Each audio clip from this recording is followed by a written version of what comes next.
KC Laboratory. Sponsored by Emprise Bank. It is another live edition of the KC Laboratory presented by Emprise Bank. Emprise was recently named Best Small Bank in Kansas by Newsweek. Remember, it's not about the size of the dog in the fight, unless you're Orlando Brown. Emprise Bank, member FDIC, our partner in Possible. And here to help me talk about the biggest game of the year for your Kansas City Chiefs are my dear pals here for the game preview for Thursday Night Football, Chiefs Chargers. Find them on Twitter at Chief in Carolina. Maddie Lane, let's go. I'm going to old takes expose you when we're playing in the Super Bowl and you're calling this the biggest game of the year. I mean, like that's 2021.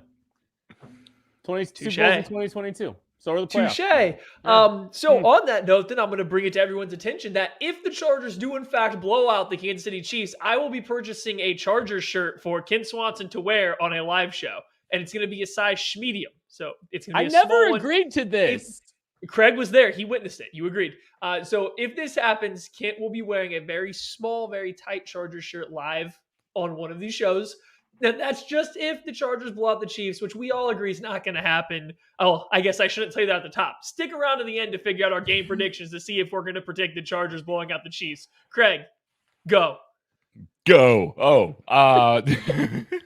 nah, they ain't blowing out the Chiefs. I think this is going to be a very competitive game. Like, I think it's going to live up to the hype, even with some of the absences that we'll talk about here, some of the matchups that we'll talk about here. I just think that these are going to end up being two very evenly matched teams. It ends up being the most important game for either team's season at this point in the season. If one of these teams wins, they could easily take the 1 seed. It's that kind of game. They can go ahead and finish this out and be the AFC's top dog and get a bye. So a very, very big game. It all hangs in the balance. We're going to break it down for you today. Yeah, this could be the difference between the Chiefs being the 1 seed and a wild card team. Because if the Chargers win out, they lock the Chiefs out of the AFC West. So the Chiefs will no longer control their destiny, not just for a 1 seed, but for a division if the Chargers are able to win out. So yeah, this game is massive, obviously, for both teams. It's massive for the Chiefs. And we got lots to cover. We're not going to do our typical, our typical game preview. We've already played, Chiefs have already played the Chargers. We normally kind of mix things up a little bit the second time around when we play these teams. You might have noticed that a little bit more last week when we did the Raiders. So we've got plenty to talk about, though, because a lot has happened in the few days between the Chiefs playing on Sunday. Wait, there has? Things happened? Craig, I forgot to tell you. Okay, let me sit back and take this all in. There's definitely not bad news that happened here. Let's go. No, definitely. And there's definitely nothing COVID related. So okay. Willie Gay status for this game, totally fine. Not yet. Like, look, okay. There's COVID has affected this game. And the Chiefs really haven't had a ton of games. I mean, obviously the Aaron Rodgers situation, but on the Chiefs side of it, COVID has not really affected the Chiefs much to this point. It has hit them. Willie Gay will be out. Chris Jones potentially out. There's still some questions about whether or not Chris Jones will be able to play. He is currently on the COVID list. It's not just the Chiefs side, though, because Josh Gordon, too, by the way. Well, Josh Gordon, too, yeah. I know that happened early. It feels like it happened forever ago at this point because there's been so many things that have happened. But yeah. Wait, that was this week, wasn't it? Yeah, it was. Wow. Yeah. I guess Tuesday was a heck of a week. Yeah. But it's affected the Chargers side too, because the Chargers, Rashawn Slater, that's a big one. I think we've got to talk about the absences of players, both COVID related and injury related, Maddie, before we start about talking about anything. Yeah, well, we have to mention that L'Jarius Sneed isn't going to play in this game as well. This one is not. That one's not COVID related. He's just still dealing with the tragedy with his brother, so he's going to miss this game as well. So there's a host of players that are going to miss this game on both sides for various reasons. And so looking at what each team's going to be missing, the Chiefs are going to be missing their 2 best athletes on maybe on the entire defensive side of the ball, but especially on the second level of that defense. The Chiefs don't have that same level of speed to match what L'Jarius Sneed won't have out there, to match what Willie Gay won't have out there. So immediately, the Chiefs are losing a ton of speed in the middle on the second level of that defense. And then if Chris Jones can't play, I think we don't even need to go too far into that one. That stinks. That's a really good football player that won't play. But on the Chargers side, they're losing one of the top 10 offensive tackles this year. It's definitely left tackles, maybe top 10 offensive tackles in the entire NFL this year. And if he's not out there, that might be the hardest one-to-one replacement out of any of these players we're about to talk about. I'm not saying he's the best player. It's just a lot harder to replace a left tackle than it is a slot corner or a linebacker just with a backup player. So they might have the biggest guy missing out on this game. But I do think the Chiefs missing out those two players on that defensive side of the ball for certain is definitely going to be a big blow. Yeah, and it probably, just from the perspective of the Chiefs here, missing L'Jarius Sneed probably means they're going to handle things very similarly to how they handled them against the Las Vegas Raiders. Tyrann Mathieu kicking down in the slot. That means that Dan Sorensen's going to play a little bit more in the nickel packages. He's already playing in the dime, unless they decide to switch it up with a healthier Rashad Fenton. And then in that case, Rashad Fenton would probably be the guy that comes in inside. So I think that they've got options there. It's not as bleak. I mean, obviously, those guys in that spot aren't L'Jarius Sneed, and it shifts so much other stuff around that was working so well for this defense for so long. But it's not as bleak as, say, going to the linebacker there and taking the most athletic guy that you have out of your linebacker rotation. I think we see Willie Gay Jr. do a lot of positive things, and he erases a lot of stuff for this defense at the second level. Whether or not he's making an impact play, just his speed out there makes offenses have to change the way that they attack this defense.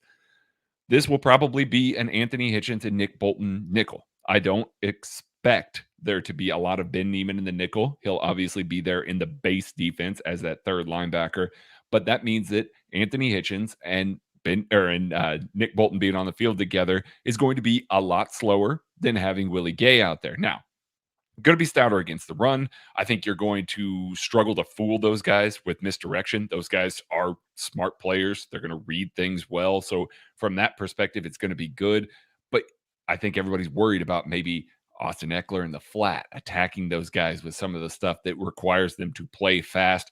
That's where the potential deficiency could come up. And I think that that's why, other than Chris Jones, because again, we're going to talk about that here in a little bit, I think Willie Gay is probably the bigger loss at this point of those two guys. Yeah, funny thing, I think everybody, when they saw that Willie Gay was going into COVID protocol, everyone immediately jumped Austin Eckler. Yeah. I just remember even like in our DMs when we were talking when it happened, it was like it jumped to the thought of Austin Eckler. But Austin Eckler is a game time decision for this game. He is. So is Derwin James. So is Asante Samuel. They're going to test it out and see how those guys feel short turnaround. So, I mean, both teams are beat up right now. Austin Eckler would be a huge loss for the Chargers, as would Rashawn Slater. As is Rashawn Slater. Rashawn Slater's out. He is confirmed out. And the good thing for the Chiefs here with that is they have both their edge rushers still. The Chiefs lost Chris Jones, and that's a massive loss. Don't get me wrong. But they've still got the edge pressure from Frank Clark and Melvin Ingram that should be able to have their day with both Chargers tackles, Maddie.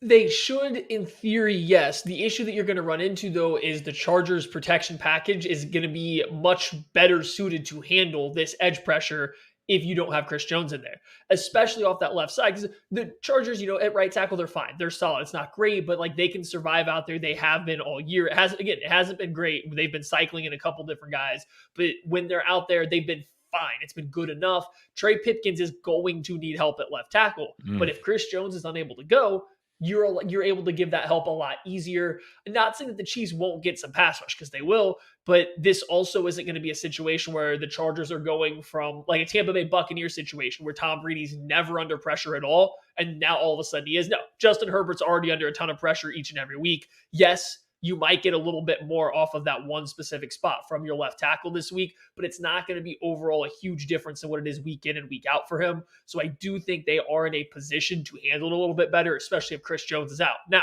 you want to say Chris Jones can play in this game? Because it's not confirmed that Chris Jones is out. But if Chris Jones can play, and then you get a pair of the way Frank Clark is playing, the way Melvin Ingram's playing, and Chris Jones, and Jaron Reed, and Tershawn Wharton, and all these guys with this offensive line, then it could get ugly in a hurry. It might be so bad for that Chargers offensive line that it's debilitating for that entire offense to get anything going. That is a possibility, but I do think a lot of that hinges on Chris Jones being able to actually go for this game. We talked about this a little bit in the KCSN Discord today. If you're not signed up for that, go sign up for the Substack. That way you get access to it. But we talked a little bit about how this changes. And somebody brought up, I believe our pal Azuri Gunner brought up, it's like, is this more like when the Chiefs lost Eric Fisher? And it went from they're doing good enough protecting Mahomes, and now this is kind of the house of cards that avalanched that way. And if Chris Jones was there, it would 100% be that. Like, I would expect exactly the same result. Justin Herbert running for his life, trying to make things happen. That can still happen. Turk Wharton has really come on strong the past 2 weeks. Jaron Reed has been coming on strong for the past 3 or 4 weeks here. And obviously, we know Melvin Ingram has been affecting the game. Alex Okafor has been affecting the game. I expect those guys to kick inside. Melvin Ingram's been kind of lurking around, being that guy that's, traveling over the zero tech in some of these dime looks and rushing from the inside. They can find some success getting guys in good spots and taking some of the heat off of Frank Clark, who is definitely going to get a lot of focus. So I expect, once again, the Chiefs are going to get pressure on Justin Herbert. It's just going to have to come from those other guys initially, because like Maddie said, that game plan to start, they're going to throw everything they can over towards Trey Pipkins, because Trey Pipkins is bad. He is actively bad, and he is going to be playing left tackle against Frank Clark, who is on just one of the best streaks of his career right now. So they're definitely going to throw a bunch of help that way. Chris Jones can't go. Those other guys have to win and take some of that focus off of him. Well, and one of the things I love about timing to lose Chris Jones is never good. But we literally 2 days ago, before the Chris Jones news came out, got done gushing about the depth of the defensive line and their ability, to generate pressure and how well they were playing against the Raiders. They need that again. You're not going to replace Chris Jones if Chris Jones doesn't go. Oh, impossible. It's impossible. But the guys that they have.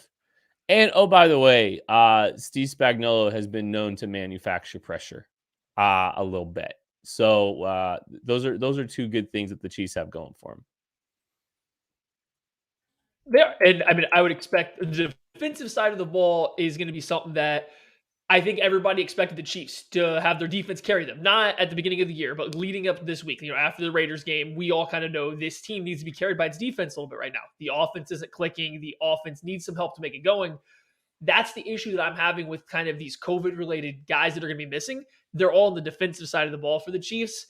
That hurts. I know you guys, I think just based on our DMs and our conversations, have a little bit more faith that this offense is ready to turn it around at some point in time, and we're about to get into that. We'll get there. But right now, I don't see why or how we would have that feeling. So losing potentially three important starters on this defense in a game where I needed, personally, I think the defense needs to step up and play as good as they have been for the Chiefs to really have a chance to score over 20 points, something they've done literally one time versus a non-Gus Bradley defense in 9 games. They need that defense to be good. I don't know how good the defense can be if Chris Jones, if Willie Gay, if L'Jarius Sneed are all missing. I do think they can mask those deficiencies, but Justin Herbert's a really, really good quarterback. He can make plays out of structure. He can do things that even when we're fans of the Chiefs. We've watched Patrick Mahomes make magic out of nothing a lot. Justin Herbert can do a lot of that. So if you don't have the full stable going for this Chiefs defense, it could be entirely up to the offense to score enough points. And at this point, I just don't know how we have a ton of faith in that. So I do think this puts a lot of pressure on the offense for this game. This is entirely now up to the offense to go toe-to-toe with this Chargers offense to outscore them rather than to let the defense hold them to a low point total that the first 2 drives cover.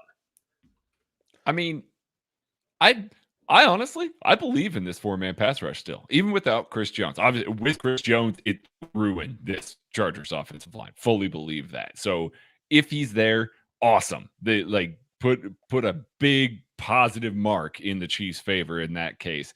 But if he's not, I still believe in this. I think that they can manufacture enough pressure along that defensive line with their 4-man rush and not blitz. The first time that these two teams played, Steve Spagnuolo blitzed Justin Herbert, and he got home like 19% of the time. For reference, Steve Spagnuolo gets home about half the time when he is blitzing. So he wasn't even getting pressure on Justin Herbert. Justin Herbert was able to get the ball out quickly, was able to make the correct read, and was able to hit guys open. He wasn't having to deal with pressure in his face. He deals with that well. Don't get me wrong. It's not like you're pressuring Justin Herbert, he's going to fall apart. He's very good at dealing with it, but he was very good at beating the Chiefs blitz the first time around. So they need that 4-man rush to go. I just don't have any faith in this Chargers offensive line to line up and block this 4-man rush all game long. I think there's enough talent. They are in a groove. They're really attacking offensive lines smartly right now. So I think that we're going to see pressure on Justin Herbert. It's just a matter of bringing him down, not letting him escape the pocket, not letting him make that magic with his feet and his arm that he clearly can make one of the 2 best quarterbacks in the league at doing it. So got to keep him there, got to bring him down. That's where I think the real pressure on this team lies, is on that 4-man front. But I'll hear the offense. I just maybe I'm just used to the defense stepping up at this point. One more thing on the defensive side. Charvarius Ward, I don't believe, played the last time these two teams matched up. And the Chargers hasn't played the Chargers since 2019. Never. I just want to throw that in there. Yeah, he hasn't played. Right, he hasn't played the Chargers since 2019. He played 2 games against them in 2019. Earlier this week, I mentioned the Chargers had attacked him vertically. That was incorrect. It was not Charvarius Ward. They've attacked every other corner the Chiefs have had vertically, just not Ward, because he has not played them since 2019. They attacked outside the numbers with big body receivers the last time these two teams matched up, and the Chiefs did not have Charvarius Ward there. So some of the success, a big piece of success for the Chargers offense the last time these two plays, regardless of the pressure rate that you just cited, Craig, regardless of all the other things we've talked about, is just having the presence of Charvarius Ward to maybe be a little bit more physical with a guy like Mike Williams might go a long way in the outcome of this game, because they were bullying the Chiefs outside the numbers. And there were big situations that they needed, some big third downs, some big plays. What happened? Justin Herbert would go throw it up to one of his big receivers, one of his bigger body guys, and the Chiefs had no answer for it. So all these things we just kind of talked about here, I mean, that's a big factor right there, is just Charvarius Ward being back in this game. So really, I mean, I'm fascinated to see his impact and his presence on this game relative to what we just got done seeing the last time that these two teams matched up. Let's just stick to the defense. I mean, let's just stick to the defense and just round it out here. I mean, how do you stop Justin Herbert? Like, what is the plan to stop Justin Herbert? Like, I think that's where you have to start, because this Chargers team isn't going to. Did you see how big me and Craig's eyes got? So, Jesus. I don't know. I don't have the exact answer here. I think it has to start with this. If Mike Hughes is on the field again, you have to give him some form of help. I think he's playing better now than he was at the beginning of the season, but he's got to still be having nightmares of that first Chargers matchup where Mike Williams was just having 50-50 balls that were coming down as like 90-10 balls thrown his way vertically down the field. Like, that was a bad look for Mike Hughes. That singular game first, Mike Williams probably played a big part in him getting benched as kind of as the year went along. So whether it's Fenton outside, whether it's him and he's into the slot, just if Mike Hughes is out there, hopefully he has a rebound game coming off a strong game. That'll go a long way. But realistically, I think Craig mentioned it. I don't think you blitz Justin Herbert. I think it's time you kind of start giving him a little bit of the Patrick Mahomes treatment. And it's not even that Justin Herbert makes big plays when you blitz him. I mean, his yards per attempt drop a little bit when he's blitzed. He doesn't make that many big vertical throws. He's just really good at getting the ball out to the open guy on time so that he doesn't get pressured. He's very good versus the blitz. It's just not big chunk plays. He just executes rep in, rep out. So I think the first move is you don't blitz him. You rely on that 4-man pressure to get home. But even if that 4-man pressure doesn't get home, when you flood the rest of the field with coverage, Justin Herbert, like Patrick Mahomes, has a tendency to get a little anxious. He wants to gun the ball around. He wants to sling it. You drop guys back. You don't make him feel pressured into taking that quick check down. He might give you a few opportunities to make a play on the football. I think the Chiefs defense, more so than some other weeks, is going to need those turnovers this week to help the offense out. This can't be one where they're just they're trying to grind this offense to go 3 and out, 4 or 5 and out over and over again. There needs to be some turnovers that are going to be involved.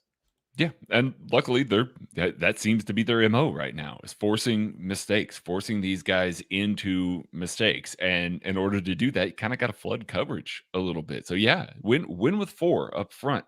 Put some games on this offensive line. Test this communication. This is a bunch of guys that, I mean, some of these guys have played together at this point, but it's a bunch of guys that are not ideal for the position for the Chargers. They don't want to be starting a couple of these guys. They certainly don't want to be starting Trey Pipkins. Force some mistakes, force some communication mistakes between these guys. They've done really well. Brendan Daly and Steve Spagnuolo have developed good pressure packages, gotten some free looks, and you're going to force Justin Herbert to make a decision. Do I eat this or do I try and throw into coverage? I mean, because there's going to be extra guys back there. That's what Derek Carr had to deal with this past week. And he threw a couple up that the Chiefs had an opportunity to make a play on the ball. It's good to see that sort of scenario going into this game where they need to do exactly that. And I know that the worry is, well, Austin Eckler underneath and all of that. I'll tell you what, I'm of the opinion that if they're going to dump the ball off to Austin Eckler all day underneath and they're going to play coverage on these receivers to make sure they don't get beat for explosive plays, I'm fine with these guys playing up, making some tackles short. Like, if I know Maddie said you got to come up with some turnovers, they're going to get antsy. They're going to want to get downfield because they're trying to shake off of this, what did somebody call it? The New Orleans Saints, the Drew Brees offense where they're just dinking and dunking around. Justin Herbert wants to go deep. And so you're going to force him to make a mistake eventually. I'm fine with letting, Austin Eckler catch 6 balls for 50 yards and limiting the rest of those offensive weapons on defense. I think you just got to drop back and play coverage and let your 4-man rush win. These are 2 elite quarterbacks. Justin Herbert's low points are lower than Patrick Mahomes. And he makes a couple throws every week that are more inexplicable than things that you see from Patrick Mahomes. Some of the stuff that you kind of saw with him at Oregon, some of just the inexplicable decision making, maybe not seeing an underneath backer at times, especially in the red. I think red zone defense is going to be a really important piece of this. Willie would get one this week. Yeah, man, that'd be nice to have. But I think red zone defense is going to be really big. I think Justin, he's got a howitzer and he's going to just try to drive some balls. And there's a couple throws that you can find out on Twitter of him driving some balls in the red zone. But I think when things get a little bit contested, he wants to try to force some balls in there, and it doesn't always go great for him. So I think, put the pressure on him. Offense, like the offense, the Chiefs offense, which we'll get to in a second, has to continue to put pressure on him. They've got to, kind of try to, play from up front if they can, because I think Justin Herbert is prone to make some mistakes and he'll put some pressure on himself for sure. Let's talk about the offense. How about that? Let's just do that. Maddie, I know you kind of wanted to talk about some of the things that the Chargers were able to do the last time that these two teams played, besides the Chiefs' mental errors and stupid turnovers, but that's neither here nor there. Yeah, so I think when we previewed this Chargers matchup last time, we talked a lot about what Brandon Staley's defense is. And so when they came out to play the Chiefs, he said, hey, you guys know all that work you put into learning my defense. You're not going to get that in this game because we're going to play cover 1. We're going to play 2-man, and we are going to kind of abandon the Brandon Staley, quarters coverage that he's been known to run. He got his safeties playing deeper than they normally would. The safeties weren't involved in the run fits. They were literally putting an umbrella over the top while 5 defenders underneath played man coverage. They rushed 4. They didn't blitz a single time, and they just said, hey, we're going to challenge your receivers to beat our defensive backs shallow. They're going to have to win horizontally, and then we're going to challenge Patrick Mahomes to hit them, accurately with this tight man coverage behind them. The Chiefs didn't do a great job. They did have some success. When you remove the turnovers and you remove the mental errors, the Chiefs offense wasn't shut down by any means, but you could also see how this shift in strategy played out. And then you've seen more and more teams kind of use this against the Chiefs, and it's only gotten worse since that moment. The Chiefs have only gotten worse against man-to-man coverage since that moment. I would be a little surprised if the Chargers don't come out. Now, this obviously depends on Asante Samuel and Derwin James being a little bit healthy. I could see them playing more passively without those two guys, but this depends on those guys being healthy. I'd be surprised if they don't come out and play that man coverage again, come out playing two-man, not really adding any extra bodies into the box for the run, even if it's late, not having those safeties sitting at 8, 10, 12 yards to cut off some of those shallow or intermediate middle of the field passes, because they don't want their safeties to be matched up with Tyreek Hill in the slot. That's what they're trying to avoid. And they did a great job of it last time.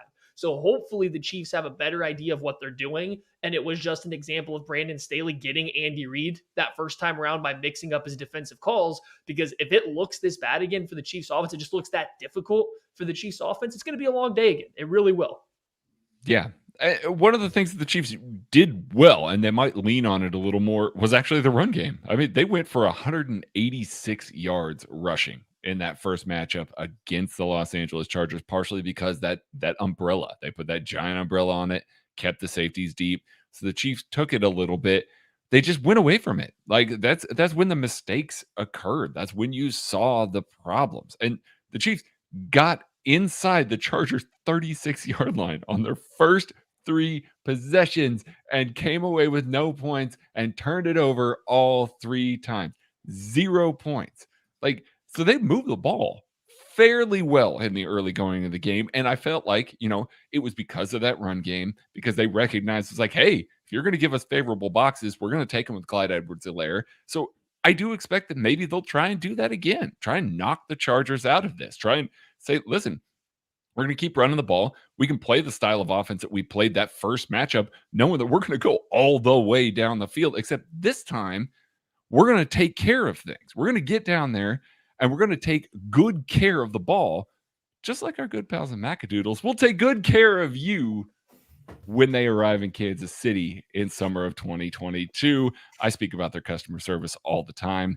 It is my favorite liquor store because the people that work there, to a person, every single Macadoodles that I've ever been in has had exceptional customer service. They go out of their way to hire people that know what they're talking about, can be as helpful to you as possible, will carry your beverages to the car, load them up for you, send them on your way. They always greet you when they come in the door. They've got the best recommendations.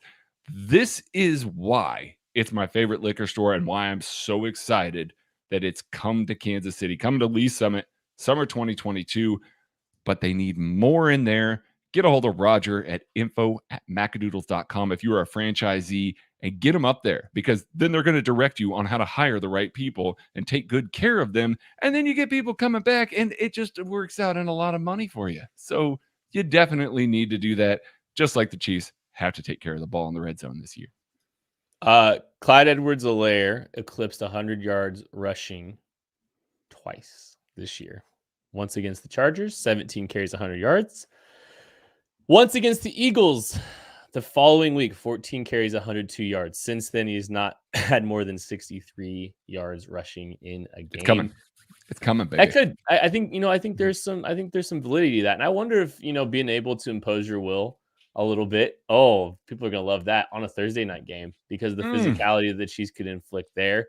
I think there could actually be some value there in running the football a little bit more for a lot of different reasons. The invitation that the Chargers present you, for instance, with the box count, might be reason to run the football a little bit more too. I could see that being part of the game plan. It's funny, we talked about the turnovers. I mean, the Chiefs scored 24 points that game. They had three. Was the only 3? They had more than 3 turnovers. I think they had they actually threw a bad interception when the game was still close at the end of the game that resulted in a touchdown for 32. Trust me, it's seared into my memory. So I mean, they lost the turnover battle 4-0. They scored 24 points. 24 points sounds like would love that. And they turned the ball over 4 times and 3 in the deep red. And I think all 4 technically, not in the deep red, but in the red, And 4 of them were all in plus territory. All 4 of them were in plus territory. That's a bad formula to play in, to win in. So, all the stuff we just discussed at the same time, you clean that up. The Chiefs are, 10-3 right now, looking to seal up the division and go to, maintain their 1 seed. But anything you want to talk about the run game, Maddie? Is there anything else you want to add there? Yeah, let's give the people what they want and get real nerdy about the run game that the Chiefs use so heavily. So Let's do it. for the Chargers, the Brandon Staley's defense isn't great versus the run. Like the whole point is he's going to give up plays versus the run, but it's even more so versus the Chiefs. So we were talking about how normally they play this kind of quarters coverage. That's both safeties are going to be sitting 10 to 12 yards on average off the line of scrimmage. That allows them to step down into the run game. When they see run action, they're going to be stepping down and they are going to be able to get into the second level relatively quickly. Against the Chiefs, that's not where they're playing. They're playing deeper because they're playing a deep shell. So they're playing 12, 14 yards deep. It's a little bit harder to step down and play the run at that point in time. Like they're not getting to the run game as quickly. So all of a sudden, a team that's already giving up, yardage and box count numbers versus the run is playing their alley runners even deeper. They're inviting you to run the football even more. And I think that's why you saw the Chiefs have so much success running the ball against them. Take it another level. With the Rams, there was some success stopping occasional runs last year because of the guys they had along the defensive line. Aaron Donald's a freak. They have Michael Brockers. They have some pretty good gap and a half players. The Chargers have Linval Joseph that's pretty good at that. And then who? Jerry Tillery. Even Joey Bosa, as good as he is, isn't a 2-gap player. Uchenna Nwosu, Justin Jones, these guys aren't great 2-gap players. So they don't have the bodies to play that style of defense up front and keep their linebackers running free. So it makes it even easier for the Chiefs or any team to run the football. If there was ever a week that if I could talk to the Chiefs coaching staff to beg them, get on my hands and knees and beg for them to primarily run gap schemes, it would be this one. Just get rid of the outside stuff. Even get rid of inside zone just for this week. You want quick hitting runs. You want getting the football and you're running back downhill. Oh, come on, Kent. Bring it in. Well, bring it home. This would be the week. This is the week to do it for a lot of different reasons. Because I might have said it at some point during this whole conversation. I think Andy's about to give you an A+ game script. I think there's going to be some tendency breakers. I think there's going to be some things here offensively we haven't seen because we've talked about it. The objective is to show as little as you can for as long as you can, but while still maintaining victories. This is a massive game. It is the game on the schedule for the Chiefs. This would be the game to run more gap. This would be the week to do it.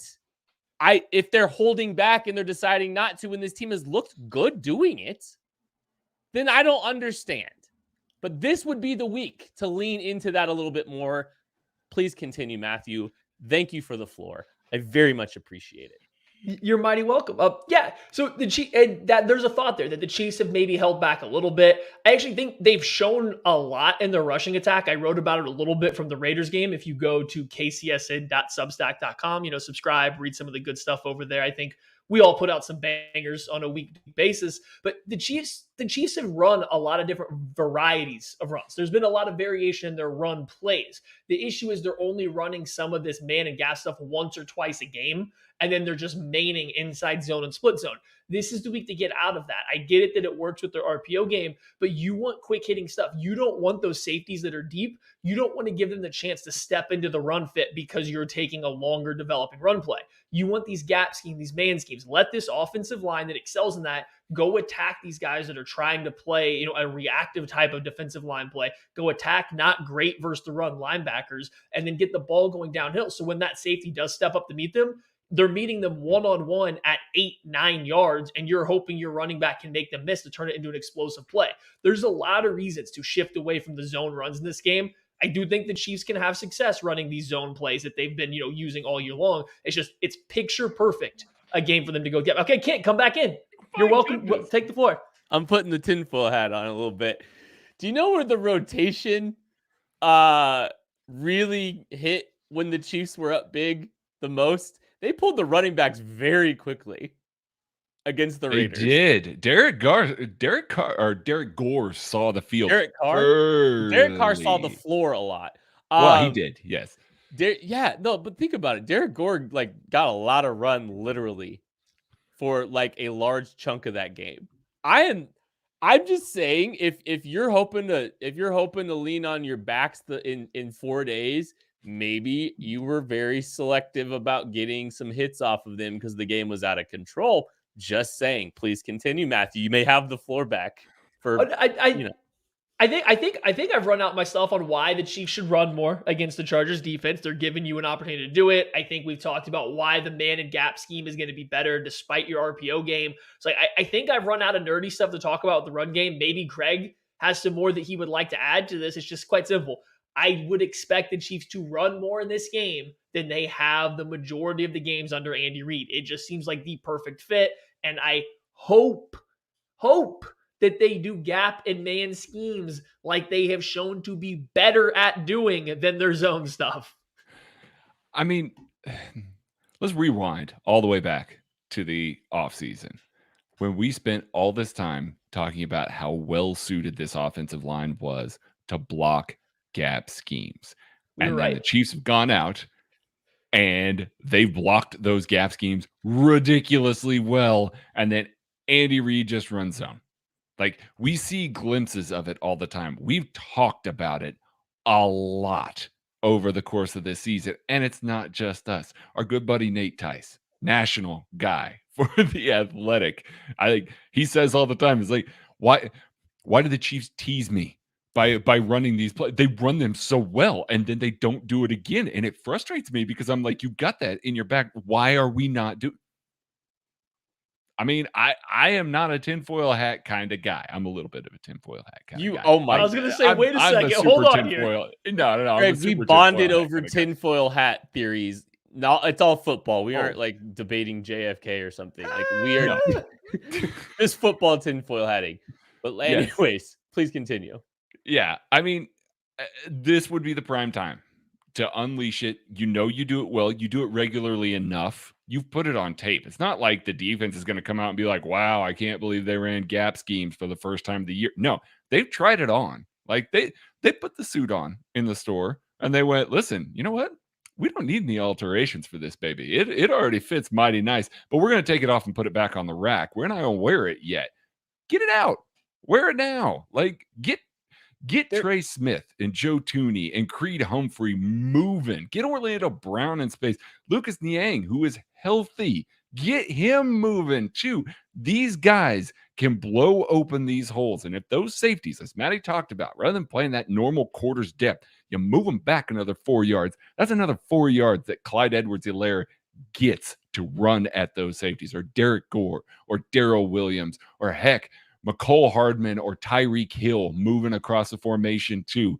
It's a prime time to get those guys involved and lean on them. If this isn't a Patrick Mahomes game because Brendan Staley and the Chargers are going to give them this run game and Andy Reid's going to get to lean on it, guess what? National media is going to talk all about it, just like they have the Patriots run game and how effective it's been. Chiefs come out and run all over the Chargers and just are completely dominant. You're going to hear all sorts of hype about this is playoff football. This is how they can win. This is, it's going to blow everything wide open. And every team remaining on the schedule now has something else that they've got to deal with. So prime time to do it. Look, Troy Aikman will lose his mind if the Chiefs just go out and run the football at a high clip. I mean, that's how that's the success of his career was defined by a run game anyway. There's a reason the Chiefs have dabbled in all this. Like, I'm telling you, there is a reason that they've dabbled in this. That was the right word. They're gonna lean on it at some point. They know. They're smarter than us. They know. They have to know. Will they lean on it though? Like, will they lean on it? Because I think they will be. Yes, I think at some point they are going to do it at a higher clip than we've seen to this point. 100%. But to lean on it, they have to get out of 11 personnel. They have to get out of the detached tight ends, and they have to essentially scrap their current iteration of their RPO game. Is that something they will do? That's the issue with their run game. Their run game is very much based around their 11 personnel formation with Travis Kelce either split out wide or as like an off the line of scrimmage kind of H-back almost tight end. And there's only so many runs that you can do from that formation. So they will have to completely change that aspect of their game. And I'm fine if I think they should. Like, don't get me wrong, I think they should change that. It's just they very clearly are hammering that they want to live in that like they have for the past 3 years. If they are going to do this, if they are going to run more of these other things, they're going to have to change that. And that's where my only hesitation comes, is saying that they're going to. I just don't think that they're just showing it, if that makes sense. I don't think it's just a time killer, which these teams do. They show a bunch of stuff to force teams to prepare for it. I don't think it's just a time killer. I think they know. I think we'll see a little bit more than I'm not saying it's just going to take over the entire offense. I'm just saying I think they're going to run at a higher clip at some point. This is the week to do it. All right. We normally do players to watch. You can pick either side of the football. This is how we're going to do it today. So you pick one guy to watch either side of the football. Oh, too bad, Maddie. Pick one and go. Gross. Oh, I don't go first for these. Craig goes first. Okay. It's Frank Clark. It's Frank Clark. My player to watch is Frank Clark. I know that we're all really wishing that Chris Jones is playing in this game. I know that we're all really wishing Willie Gay and L'Jarius Sneed could play in this game as well. Hopefully they're all well and get well soon, no matter what it is that they're dealing with. But if there's one player on this defense outside of Tyrann Mathieu who can be kind of avoided a little bit, that can ruin this game, is Frank Clark. Frank Clark is going to see an easier matchup than he has seen over the past 3 or 4 weeks. And guess what? He has been dominant over the past 3 or 4 weeks. I shudder to think of what will happen if the Chargers don't give him the due respect that he has earned this year. I do expect them to. Don't get me wrong. But if they don't, he will ruin this game. Absolutely ruin this game. Trey Pipkins struggled with him last year. And this was last year, Frank Clark, that everybody was dissatisfied with, not the wrecking ball that he is right now. Even if they allocate more to him, as I highlighted in this week's article, they have set things up really well and played off of some of their tendencies to get Frank Clark still free avenues to run at the quarterback and get QB hits. I expect them to dial stuff up for him. I expect him to get free, and I expect him to still have a major impact on this game. Obviously, it would be great if Chris Jones is there too, but Frank Clark is one of the reasons why this could just go completely in the Chiefs' favor if he has a dominant game. Well, I don't think Storm Norton is ready for the revenge storm brewing across from him and Melvin Ingram, at least for the first drive or two. Just for the first drive or two until that tank kind of runs out. Oh my goodness, it's going to be dominant though. Yeah, it's going to be good first 2 drives. But that's not where I'm going. I think Juan Thornhill, Craig mentioned Tyrann Mathieu being a guy that can be avoided, but a guy that's making a lot of plays that could really turn this game around. I think Juan Thornhill's another guy. And you saw him get Derek Carr. You've seen him get some, veteran quarterbacks lately by moving around. We know he can be a dynamic playmaker. So he's a guy that I do think that while teams are worried about where Tyrann Mathieu is, while they're trying to find ways to attack these linebackers and avoid this Chiefs pass rush, he's a guy that can kind of lurk around and make some plays. So he's a guy to keep an eye on. But that's not where I'm going with this. No, I'm going to the other side of the ball. I just wanted to get some other names out there. I'm going with Blake Bell, the second tight end, because like Kent said, we want to live in gap schemes. We want to run gap runs. That means we need more tight ends. That means we need the best blocking tight end on the team. That is Blake Bell, who had a great game versus the Raiders, putting guys on the back, picking up 2 blocks for the price of 1 time and time again. You want to see the Chiefs run the ball straight down the Chargers' throats. You want to see them run these gap runs, impose their will on a Thursday night versus the Chargers, who are going to be wearing that cowardly little blue. You put Blake Bell on the field and you let him toss them around, because he is the guy that can make it all the difference in the world right here with this. Are they wearing the powder blues? I have no idea. I mean, because if they're wearing the powder blues, like seriously, the powder blues are elite. Like, let's not pretend here. Okay, they're wearing their garbage Navy uniform that should never see the light of day, because they have the best uniforms in the league. Is that what you wanted me to say? Thank you for giving us a complete roster breakdown of every player to watch here, Maddie, and leaving the covered bear. You didn't leave the covered bear. You left me the guy that normally we see you talking about in this segment. That's Travis Kelce. It's been tough sled in the last couple weeks for Travis Kelce. In fact, 3 catches, 27 yards each of the last 2 games. So coming out of the bye, it's been a little bit slow. Teams have, paid some attention to him. They've been really physical with him. We've all heard about all this. I mean, the big time players, big time games, right? This is an opportunity, and the team needs this team needs Travis Kelce to have great success. He went over 100 yards the last time that these two teams matched up. I expect Travis Kelce to have a big game. I expect Tyreek Hill to have a big game. And I guess we'll just have to figure out if I think the Chiefs are going to win here. So let's go ahead and get some predictions. Start us off, Craig. Maddie has an interjection. The Chargers will, in fact, be wearing the powder blue jersey, but the pants are to be decided. All right, predictions. All right, continue. Okay, that does change my prediction a little bit. It really does. No, it does. I'm glad that you interjected with that. Maddie, I welcome your interjections and your interruptions every single week, buddy. This is going to be a close game. Like I said at the top, it's tough. It's going to be a very tough slog for both teams. I expect the defenses to come up with stops on both sides of the ball. I expect both of these quarterbacks to make some magic happen and break some of the stuff that these defenses are doing. I don't expect a high-scoring game here. I think the Chiefs are going to win. I think they are going to win a tense game that is back and forth all the way to the fourth quarter. I got the Chiefs winning this one 28-20, but the Chargers are going to have the ball last, and we're all sitting there just hoping this defense steps up. And they will. Frank Clark ends it with a sack. Call him a shot.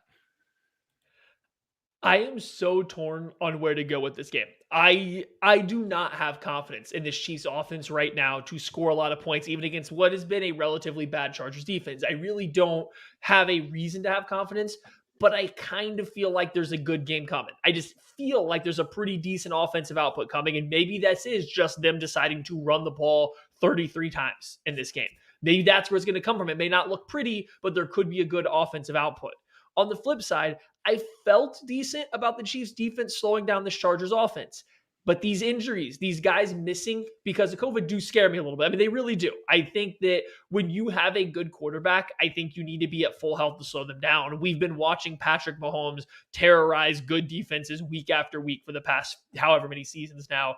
Justin Herbert can do the same thing. When you're going to remove 3 of the top 6 defenders from the Chiefs defense, that makes it a lot easier for him. But again, I don't think it's going to look pretty. I think Steve Spagnuolo is deep in his bag right now, making it difficult for offenses. I think everybody else for the Chiefs defense is playing really well. I don't think it's a pretty game on the offensive side. I really don't. I do think points get scored. I think both offenses find some success, but I don't think it looks good. I think it looks choppy. It looks broken up. There's some longer sustained drives, not a ton of explosive plays. I do have the Chiefs winning to 24. So a very close, very tight game. I think the Chiefs actually score a touchdown to take the lead halfway through the fourth quarter. And the defense does get that final stop. The offense runs the clock out by completing 2 first downs. They win 27-24. Chiefs get a little bit of offensive mojo on the back of their running game. So the Chiefs have dug themselves out of a hole. And it's been ugly, specifically on offense in the process. But digging yourself out of a hole isn't supposed to be pretty. They've gotten themselves to a point where if they win out, they are very likely to be the 1 seed in the AFC, which is just remarkable, considering they've lost to about every team in the AFC playoff picture right now. I think Andy's gonna I think Andy Reid's gonna be in his bag this week. I think that he's going to break tendencies. I think he's going to have one of those vintage A+ call sheets, and this offense is going to run at a clip that we haven't seen from somebody outside of the Chargers or outside of the Raiders. I really believe that this team is about to put together a better offensive performance and something we feel good about and better about. That's going to propel our confidence for the remainder of the year. This is the game. This is the one. This is the moment in the season where we look back and say the Chiefs reminded everybody what they're capable of. They didn't just slog out wins. They went out and took one. And they went out and took the AFC West. And then they went out and they took the AFC en route to a third straight Super Bowl appearance and a fourth straight AFC championship appearance. This is the start of the football we've been accustomed to here in Kansas City. This is the moment for the season that we're going to look back on. The Kansas City Chiefs are not going to let the Chargers win the AFC West. I'll believe that when I see it. 31-24, your Kansas City Chiefs win the AFC West on Thursday night en route to the 1 seed. We will talk to you after the game about another Chiefs victory. Catch you later.